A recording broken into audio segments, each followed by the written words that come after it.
Now that our child is born, let's have a baby shower. Since it's your first grandchild, please be generous with the gift money. Gloating, I handed over an envelope with some money inside, only to receive a shrill response. Just $300? Don't insult me. That won't even cover diapers. Shocked, she turned pale and started to tremble. My name is Olivia, a 57-year-old office worker. My husband, John, runs an auto repair shop with our son-in-law, Mason, who married our oldest daughter, Ava. They specialize in luxury cars, which seems to be working out since the business is thriving. With a lot of demand from luxury car dealerships and high repair and inspection fees, Mason often cheerfully remarks, "You're really good at business. I need to learn from you and work hard too." Mason and Ava got married 5 years ago. He was originally an average office worker, but had a fondness for cars. He got his mechanic's certification and started working under John. We don't live together with our daughter and son-in-law, but since Ava recently started working at her husband's garage as a secretary, we see them almost daily. Though our house and the shop are separate, they're nearby, so I drop by sometimes, and the four of us often hang out together. Mason is an outgoing person and easy to talk to. Anyone would think he's our real son. We do have a biological son, but ever since he left home for his job, we rarely see him. William is 2 years younger than Ava, and never took an interest in his father's job. After graduating from college, he joined a regular company. When he was in elementary school, he used to say, "When I grow up, I'll take over Dad's shop." But as he got older, his mindset changed. "There's no way you can make a living working at a repair shop these days. I don't want to be covered in grease either." John never intended to have William succeed him in the first place. Still, when William declared that he had no intention of taking over the business, he looked sad. John had hired several employees and was contemplating the future when Mason joined the business. It seemed like he started to think about what lay ahead. If there were no successors, he planned to give the employees a heads up so they could find work elsewhere. But with Mason in the picture, he intended to leave the business in capable hands. Ava never imagined that Mason would succeed her father, but she asked, taken aback yet relieved. "I knew Mason loved cars, but I never thought he'd become my dad's apprentice and take over. But since William never planned to take over, it's no problem, right?" My husband's business is doing well, which is probably why Ava is always asking me if William's going to ask for the shop later. Ava has a good reason to worry. William's wife, Emma, has a somewhat uncouth side. William and Emma got married 2 years ago, and even from the first time they came to our house to introduce Emma, she made quite an impression. The first thing Emma said when she arrived with William was, "This is a very blue-collar home, isn't it? Is this what self-employed people's homes are like?" My husband and I were so taken aback that we couldn't say anything in response. Ava, who was also present, seemed to be infuriated and immediately retorted, "Who do you think you are? What are you saying to your fiancé's parents?" However, Emma stood her ground, saying, "I'm just expressing my true feelings. Please stop picking on me before we're even married." I tried to calm down the two women who were about to get into a fight and attempted to proceed with the marriage introduction. But William said, "Just because we're getting married doesn't mean we'll live here or rely on you." It seemed like William was not pleased with Mason helping out with his father's job and getting along well with us. Since Ava and Mason got married, William seemed to want to distance himself from us even more. Mason also didn't join us that day out of consideration, but William made a sarcastic remark saying, "Ava's husband isn't here today, huh? I thought it would be embarrassing if he showed up all greasy and dirty like he usually is. I'm relieved he's not here." Although he said he wouldn't take over my husband's shop, he might not be happy that Mason, who isn't related by blood, would be the successor. Upon hearing William's words, I felt angry and retorted, "Are you jealous of Mason? You were the one who said you wouldn't take over your father's shop." As I raised my voice, my mild-mannered husband calmed me down, saying, "Don't get so angry, everyone. Since William's fiancée came to introduce herself, let's try to get along." As this was supposed to be a happy occasion, I also held back my anger and kept quiet. But then Emma said, "I don't mind. I have no intention of getting along with you anyway." She spoke to us as if she was looking down on us. Ava and I, who had started to calm down at my husband's words, got angry again. Ava and I gave Emma a stern look, but she seemed to find it amusing. "You common folk are so quick to anger. As someone from an upper-class family, I've never been angry before," she said cheerfully. boasting about being from an upper-class family. According to what William had told us, Emma's father is the director of a large company. I guess that's why she refers to us as common folk. The thought of such a woman becoming our daughter-in-law weighed heavily on us. Even my husband seemed to think that under such circumstances, a marriage greeting would be impossible. So he suggested to William and the others, "How about we wrap this up for today, seeing as this was just a meet and greet?" The two of them hurriedly left. After they had left, Ava was still fuming. What was with that woman? She was boasting about being the daughter of an upper-class family. Just because your father's a company director, she can't get too ahead of herself. Even my husband, who had been trying to calm us down, seemed to be stunned and said, "William sure has a tough person to marry. I'm worried about what's to come."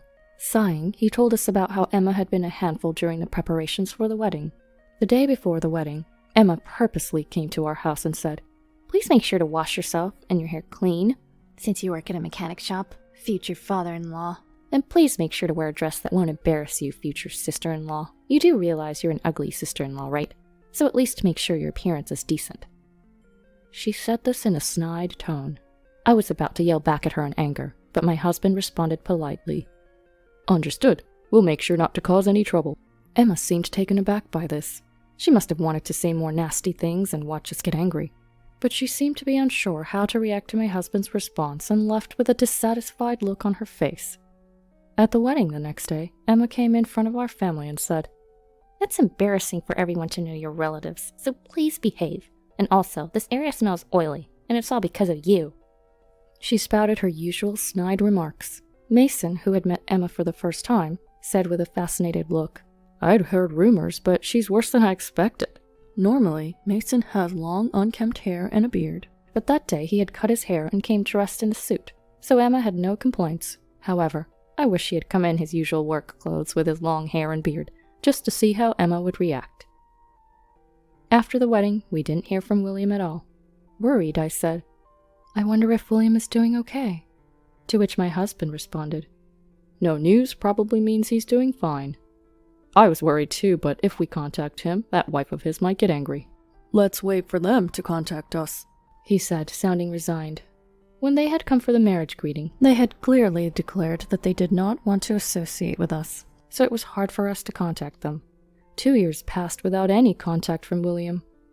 But Emma's behavior at the wedding still came up in our conversations, whenever my husband and I and Ava and Mason were all together for a meal.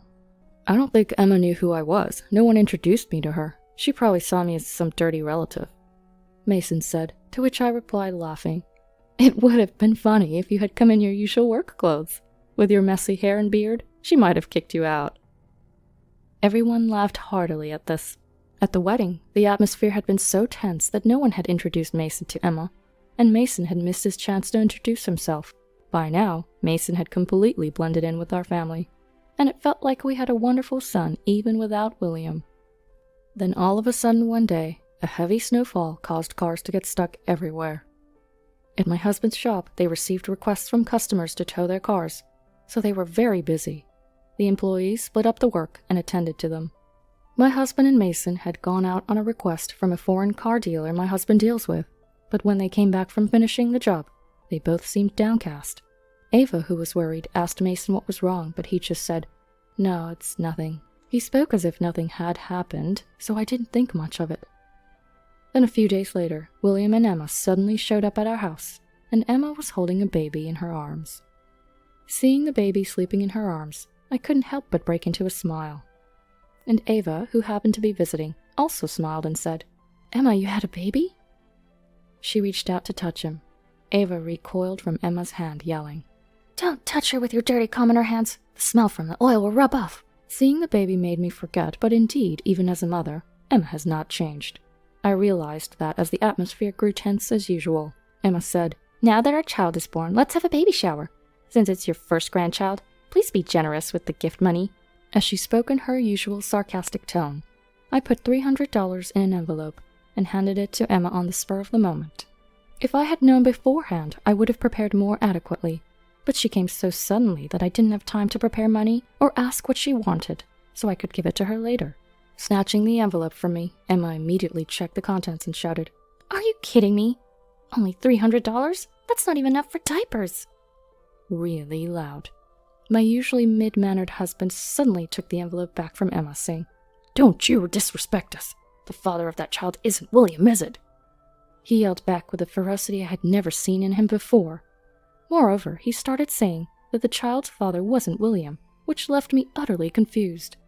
At the sound of my husband's yelling, Mason, who had been in the back room, came in looking puzzled, but upon seeing Emma, Mason looked shocked, and when Emma saw Mason, she too looked startled and quickly tried to hide her face.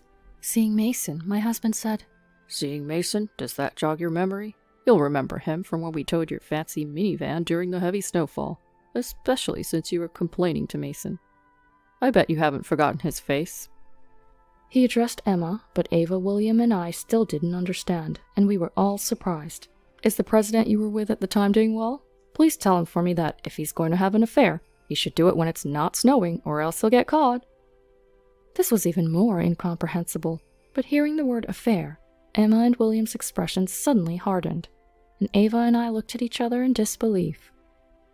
Emma hastily denied it, saying, "But what are you talking about? The heavy snow, the affair? You're not making any sense." But she was clearly flustered, a far cry from her usual self. At my husband's signal, Mason brought out his phone and started operating it. In the meantime, my husband explained to us, "On the day of the heavy snowfall, Emma and some president got stranded in a luxury minivan, and Mason and I went to rescue them. I didn't recognize Emma at first, but it struck me as odd that there was a baby in the car. I was wearing a mask, sunglasses, and had a helmet on, so she probably didn't recognize me. Mason, on the other hand, had long hair and a beard, so even with a mask on, you must remember him." When my husband finished speaking, Mason said, "Everything is on our car's dashcam, so she can't deny it." He showed his phone to Emma. Emma, seeing the screen, gasped and immediately turned her face away from the phone, and Ava, William, and I stared at the screen. Indeed, Emma and a man we didn't recognize were complaining to Mason. "We have a baby on board. Move it already, you slacker." Emma was yelling in the screen. While my husband and Mason were putting chains on the expensive minivan, Emma and the unknown man were whispering to each other. My husband, with a scary look on his face, said, "The dashcam doesn't record sound, but I heard everything. William is such a fool for believing that the child is his, you guys said. Well, Emma, you're the fool for talking about your affair right in front of your father-in-law without even realizing it." As he was speaking, "Emma, what are you saying? Is this all true? Tell me." William suddenly yelled out. Emma stammered, Of course it's a lie," she answered with a forced laugh, but the paleness of her face seemed to say otherwise. Responding to Emma's excuse, Mason chimed in. "Didn't you say that you'd divorce William at the right time? I clearly heard you. You also said you'd make sure to get child support, right? You sounded pretty pleased about that."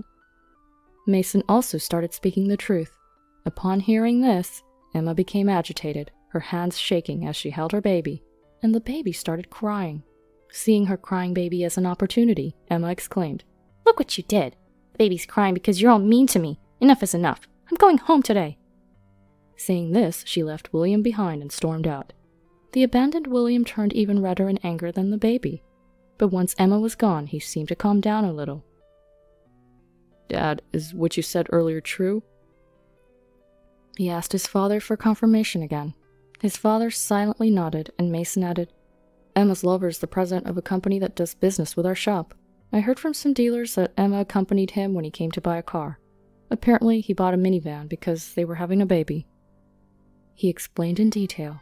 William buried his head in his hands and crouched down, but later, a DNA test proved that the child was indeed not William's. William immediately filed for divorce, but Emma, on the other hand, "Marrying a commoner like you was my mistake," she yelled defiantly. But the DNA test results showed that the father of the child was not the president, another lover, causing more confusion. It seemed that Emma had cheated with another man, and the child was apparently his, but the man was married. William claimed compensation in the divorce proceedings against Emma, but also sought compensation from her two lovers. Emma's family, who had boasted of their high-class background, turned out not to be that wealthy, and apparently had to borrow money to pay the compensation in the divorce proceedings. The reason she had an affair with the president was her aspiration for a high-class lifestyle, but unfortunately, Emma's remarriage with the president didn't happen. Far from remarrying, she was claimed for compensation for breach of engagement on his part. After parting ways with Emma, it seemed that William had developed a distrust towards women. "I'll never get married again," he declared, starting to live alone. For my husband and I, Our first grandchild turned out to be an illusion. However, we soon found out that Ava was expecting a child, and we as a couple were overjoyed. Mason, in a light-hearted joke towards my husband, said, "Rest assured, the baby is definitely mine." When the baby comes, we're going to start living together with Ava and Mason. It seems like we're in for a lively life.